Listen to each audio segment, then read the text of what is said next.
Welcome to my podcast. My name is Karina, and I come to you from the Pacific Northwest, where I live with my husband, 2 horses that I adopted from the Bureau of Land Management Wild Horse Adoption Program, and 2 kitties we adopted from the local animal shelter. Information about these adoption programs will be in the show notes for every episode. The purpose of this podcast is to share real-life stories that hopefully are relatable to other crafters who might be interested in horses. The format of this podcast starts with a walk to the barn to feed the horses, catch up on the week, share my knitting projects, and other interests like bicycling or hiking. I also talk about vegetable gardening and cooking. I hope you bring your favorite beverage and a fun, crafty project to work on. Enjoy!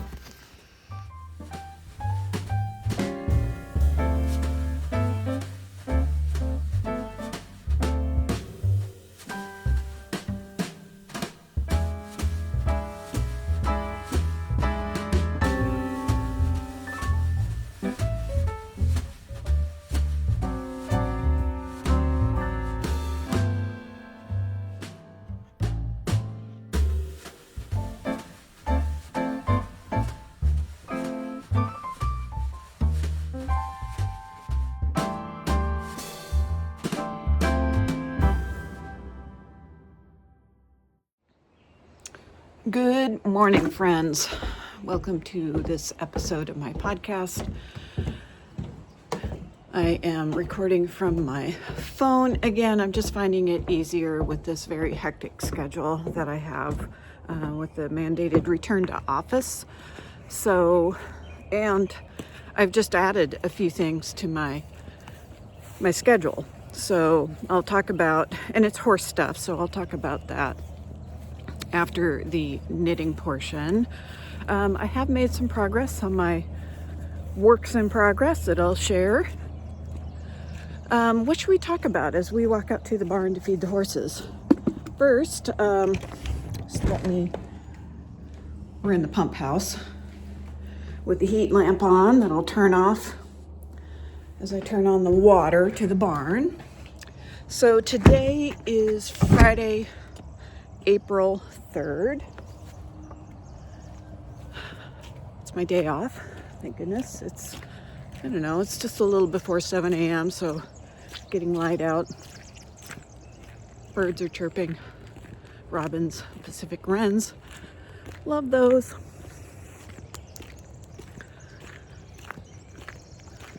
It's Randy's birthday this weekend, so he and I are going to go take our bikes, probably our fat bikes. They're not electric, they're pedal powered, but they have very fat tires that allows us to ride on snow or sand. We are opting for snow this weekend, or just tomorrow, and we are going to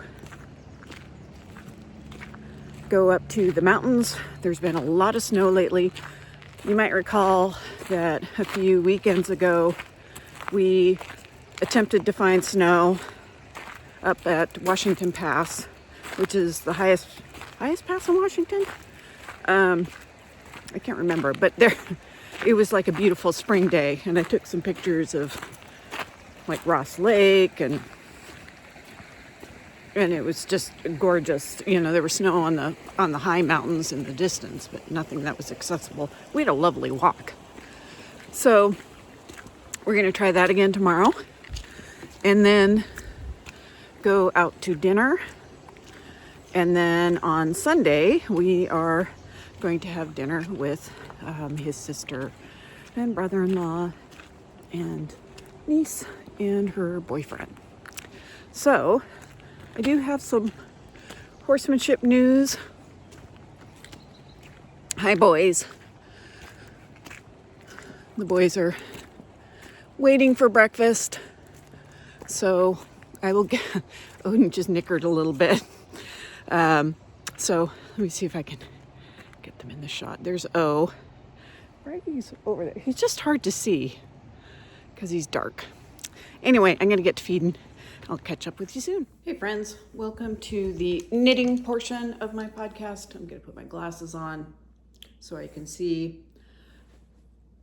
I was going to check to see what episode this was, and I completely forgot. But I think it's 195. I will put the correct episode number when I post this. What am I wearing? So this is called a doodle cowl, and it's basically a long tubular scarf in color work. The doodles are from, the doodles are motifs, are from Pacific Knit Co. And I've been wearing this a lot lately when I have to drive to the office. For one thing, the office is very cold first thing in the morning. I don't know if you can see some of these, what they are, but they're typically like winter motifs. So there's some reindeer, I think. Actually, I'm not sure what those are. Oh, here are the reindeer. These are the reindeer. So hold them upright so you can see them. And I used some variegated yarn, which is why it looks like that. There's some snowmen right here. So it was fun to knit. I mean, I was planning on making just like a scarf, but then I ended up deciding to join it via Kitchener because I probably wanted to move on to something else. And I feel like I knit this a couple of years ago. So here's some cups. I know it was before I injured my shoulder. And there's the snowman again. So typically I wear it like this because it keeps me pretty toasty warm. And you'll notice that, because I'm indoors, I'm wearing short sleeves so that I don't get too warm while I show this off. So I think this is true. When you buy any Pacific Knit Co.'s pattern, doodles, she offers some patterns and instructions on how to use the doodles to make the pattern. And I believe this is one of them. It's called an infinity scarf. So let's talk about knitting, shall we? I've made a little progress here and there. I basically have the 3 projects going on that I keep sharing with you. So this is a bag made by my husband. Okay, I got interrupted with a phone call, so I think what I was talking about was the project that's in this bag. And I said that it was made by my husband, and it was actually my husband who called. So I picked up. This is the Sock Arms, used to be cardigan. I am turning into a pullover. It is from this book, Knit Happy with Self-Striping Yarn. It's by Stephanie Lotvin. So let me see if I can show a picture of what it looks like. So this is basically what it looks like. It's knit plain, and then the arms are the self-striping yarn. So my plan, and I have finished the body, tried it on this morning. It fits, and I am starting on the sleeve. So here's the front. I started on the left sleeve. So you can see I've just barely started on the sleeve cap. It's a short row sleeve. So I think I'm on let's see what row I'm on. I'm on row 3. It's a little bit oversized, which I think is fine for this. It's fingering weight yarn. I used Knit Picks Gloss in the colorway Clarity. So it's a very light blue. I don't know if that's showing up well on the camera. I did the ribbing in the same color. So I'm gonna do the sleeves in this Jeepers Creepers colorway by Freckled Whimsy. I think is it a Halloween 2023 colorway? I can't quite remember, but anyway, it does have some light blue in it that will blend well, coordinate well with the sweater. And I am planning on doing the ribbing, the neckline ribbing in this Jeepers Creepers colorway. I have about this much left over. I have to weigh it because I believe these are 50-gram balls. So I suspect I have about 30 grams left. Let's see what it says, because I do have a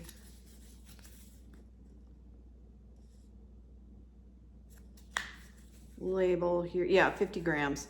So there's 220 yards, so 440 in 100 grams. This gloss is made of merino wool and not superwash, and 30% silk. So if you are making socks, they will definitely need to be hand washed out of this. And you know, I don't know what I'm going to do with the scrap with 30 grams. Maybe I'll make a coordinating pair of socks. Who knows? But then I'll end up having to hand wash them. That is that project.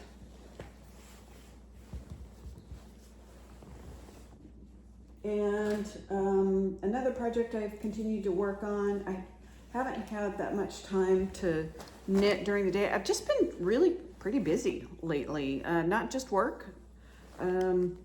This is a bag made by my mom, and in here is the Traveler, and I am working on the front yoke. I think I'm just about ready to wrap that up. It's a bottom-up sweater. Front yoke, and then there is a hood to go with it. And you'll see that the ribbing is in a different colored yarn. This is Cascade.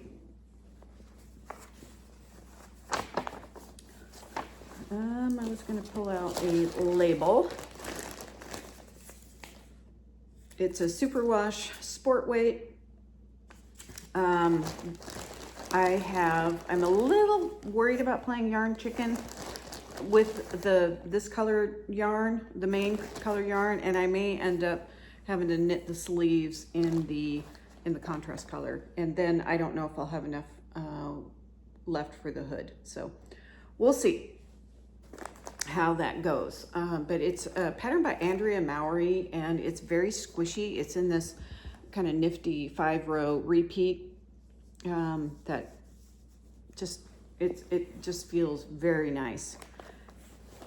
So that's where that is. This is part of a knit along. It's a March through May knit along, and I think it'll be done by the end of May. I mean, it's just April 3rd today, so possibly if I just keep at it, keep plugging away.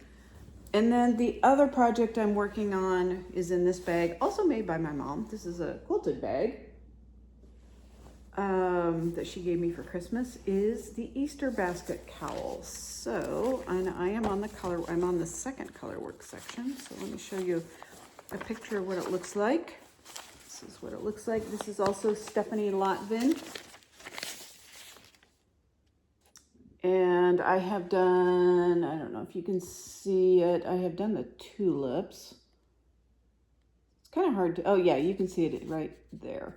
The tulips, and I am just working on the chicks now. So these are the colors that I chose. So variegated yarn for this like very kind of squishy part.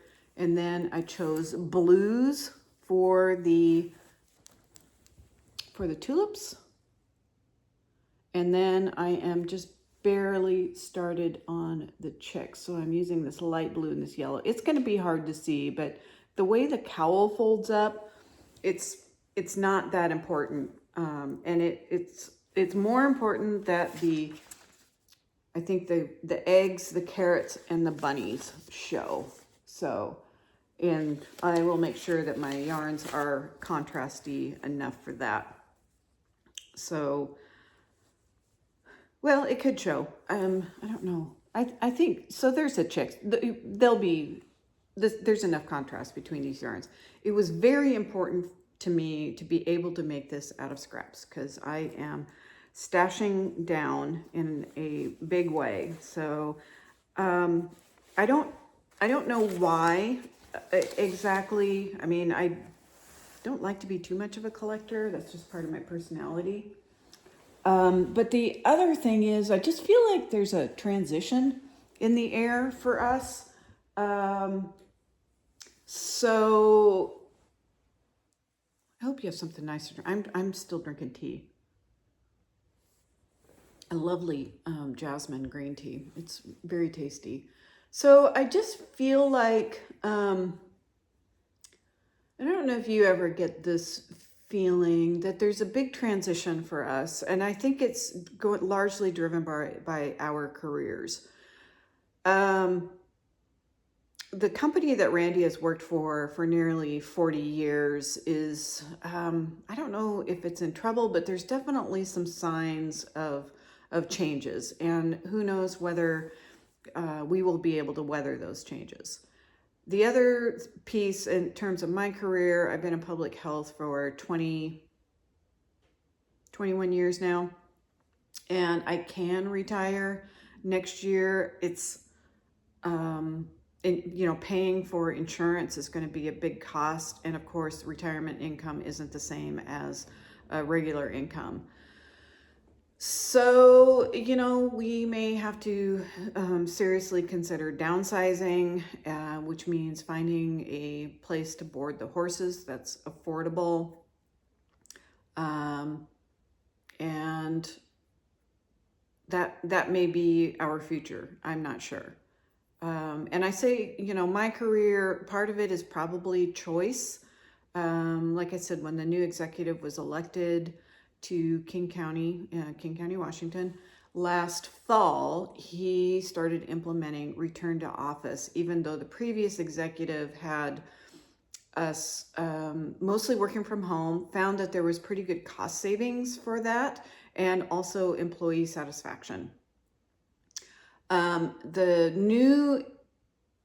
all that to say, so we gave up a lot of office space and consolidated because it was being unused.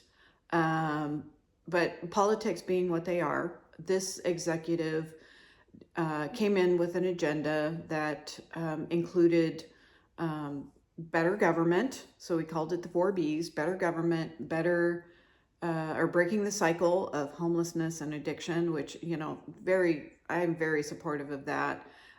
Being in community, which is, I think, absolutely appropriate for government employees. And then I can't remember what the fourth one is.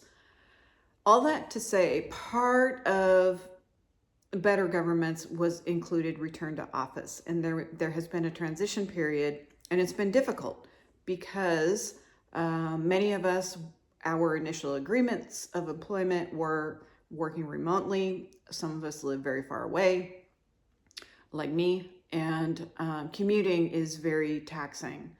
So, and we are at this stage, we are expected to be in the office 2 times a week, and I am doing that.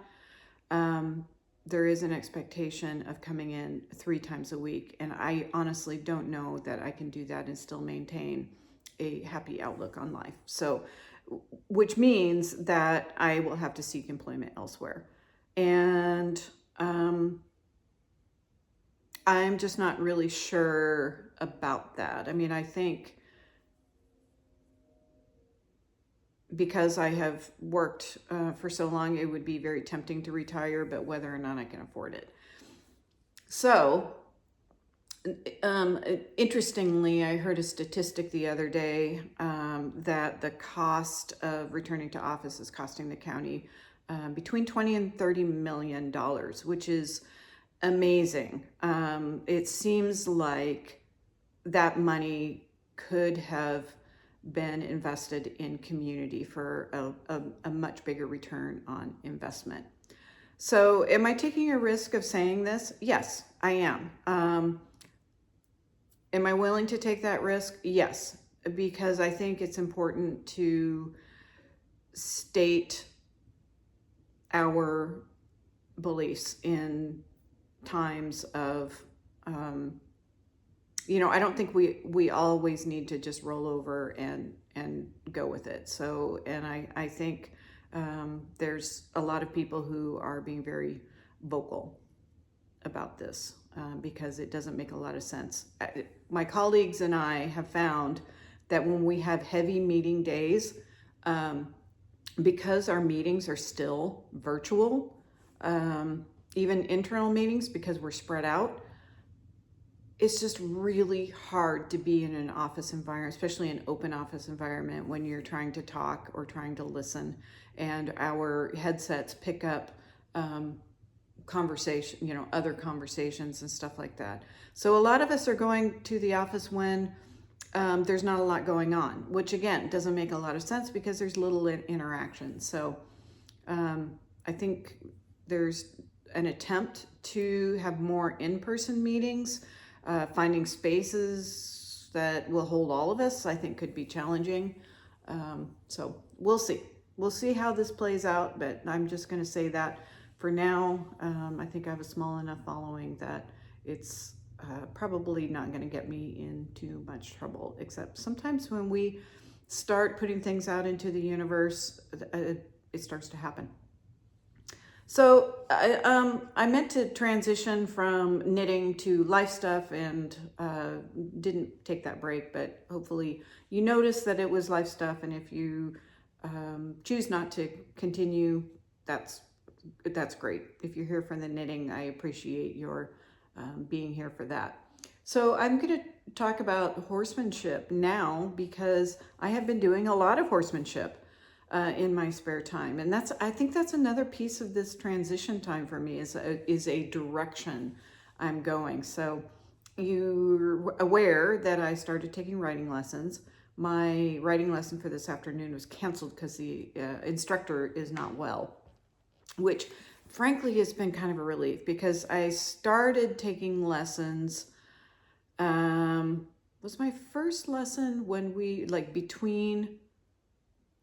was it right before we left for Texas, or was it between the time we went to Texas and then went to Vancouver the very next day? So it's just been very hectic. And then last Friday, that could have been the way it went. Last Friday, I had a lesson, and then I had also signed up for a working equitation clinic. And I learned a lot about that. And I made a great connection with the instructor because, lo and behold, she's a knitter. Wow. So she was wearing hand knit things, and she had this really cool pullover or slip over. So in other words, a sleeveless sweater.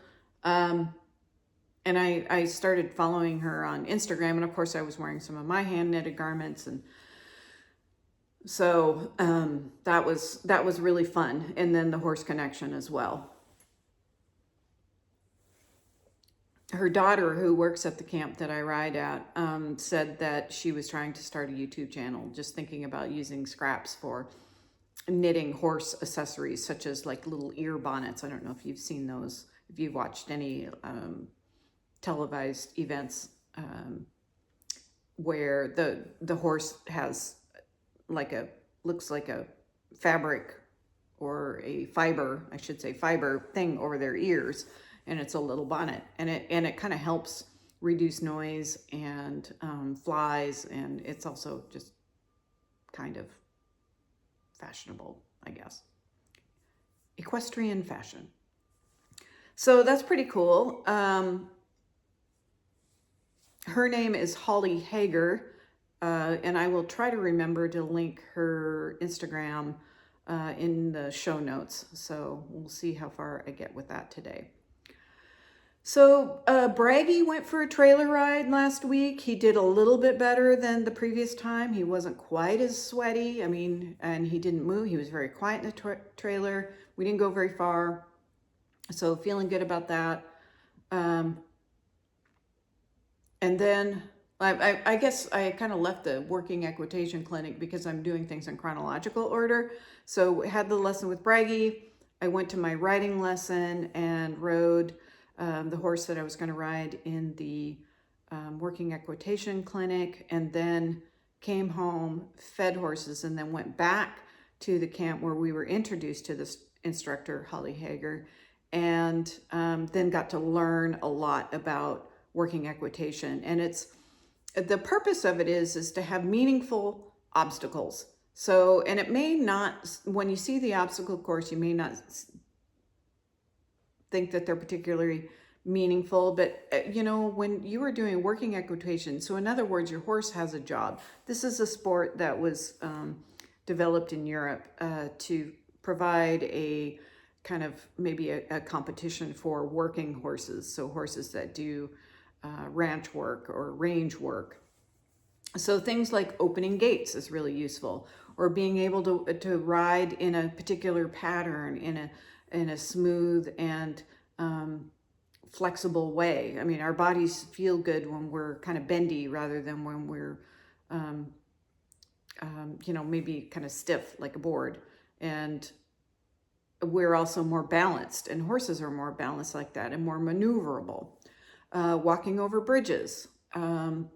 So walking through a narrow spot and picking up a cup on one side and putting it on the other while your horse stays stationary. And some of this is important because, your horse is at a halt, and then there's actually quite a big movement. I mean, if you do this with me right now, so let's just, so say there's a cup, and I'll just put my cup up here. So say there's a cup and it's full of tea, so I'm not going to actually pick it up. But you're sitting on your horse, but think about the movement that your sit bones make when you do that. You have to twist a little bit, and then you pick up this cup, and then you have to put it over, and you do that. And the horse can feel all this movement. And sometimes to them, when you move, they think it means they need to move. But what you're trying to tell them is, no, your job is to halt. My job is to move the cup. So it's a communication exercise, and I think it really helps develop a relationship between horse and rider. So that was pretty cool. And also walking over a bridge, it's a surface that a horse isn't used to, very suspicious of, and then teaching a horse how to do that. And you want to foster their curiosity. So when they're curious about it, you just let them sniff it, paw at it, do whatever they need to do. But if they look away or try to walk away, then you redirect them. So, and that's a very kind way, and it also helps use their natural instincts to develop curiosity about strange things. So that was the gist of it. It was really fun. So we got the introduction Friday evening, Saturday, and I got the 9 a.m. riding slot. So Saturday morning I had to get up and get going. I was at the barn just a little after 8 and was ready for my 9 a.m. slot. And luckily the weather was gorgeous, and it was a little cold, but my horse did great. She was a little spicy in the beginning, so I actually had to have my regular instructor just kind of hold on to her bridle and just lead her around until she finally relaxed. It took about a good 15 minutes, and then she finally relaxed, and then we were able to do the clinic. So that was super helpful. And then I stayed and watched another class go after me, the more advanced class, and that was really fun. Honestly don't remember what we did the rest of the day. I know I'm pretty sure Randy went for a bike ride. I know, I had a good book, and I think I just laid in bed and read. It was awesome. And then on Sunday, it was raining, so we decided to do some, Randy needs new shoes, so we decided to do some shopping, and so we went down south for that, and didn't find anything. Stopped for lunch at a ramen place, so that was pretty neat. And then came back, and maybe that was the afternoon that I, because it was raining, I just laid on the bed and read. I finished the book that day. I think that was the day. So I honestly don't remember what we did Saturday night, if anything. I feel like we probably did because we have been doing a lot. It's just, going from day to day, and then the week was the work week.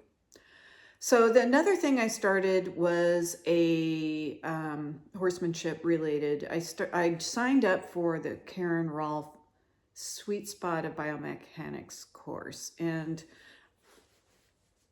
I mean the timing's not great, but it's what I'm inclined to do, and I think that is a door that's opening, and it's pretty intensive. So there's live calls every week that are recorded if you can't make them. So if my work, and they're typically over my lunchtime, so that's pretty good. So I just started that, and there was a little bit of pre-work to do. And so I did that, like goal setting and just assessing where you are and things like that. It was really informative.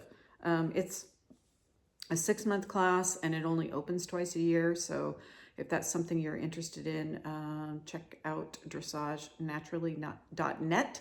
I think the signups are open for a couple more days, and then it closes and then opens again in October.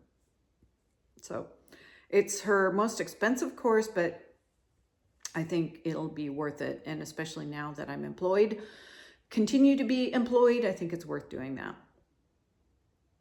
So today I